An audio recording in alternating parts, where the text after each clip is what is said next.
یتیم خانہ اہل اسلام بنگلور کے انتخابات میں فتح حاصل کرنے والی ٹیم کو مبارکباد۔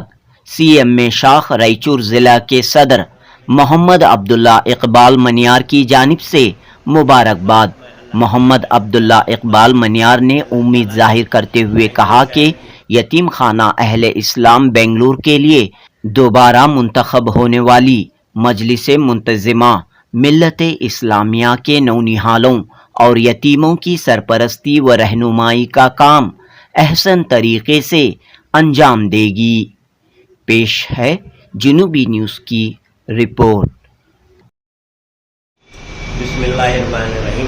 السلام علیکم رحمۃ اللہ وبرکاتہ۔ آج بڑی خوشی کے ساتھ میں اللہ تعالیٰ کا شکر ادا کرتا ہوں کہ اللہ تعالیٰ نے بنگلور شہر کی ایک قدیم ادارہ یتیم خانہ اہل اسلام کا جو 26 تاریخ کو الیکشن ہوا تھا، اس میں ڈائمنڈ کے نشان پر 21 لوگوں نے انتخابات کا مقابلہ کیا تھا، جس میں 21 کے 21 ارکان کو اللہ تعالیٰ نے کامیابی سے نوازا ہے۔ ہم امید کرتے ہیں کہ یہ 21 کے 21 ارکان اتحاد کے ساتھ، ملنساری کے ساتھ، خوش اسلوبی کے ساتھ یتیموں کی سرپرستی کریں گے۔ ہم ان کو سب کو مبارکباد دیتے ہیں۔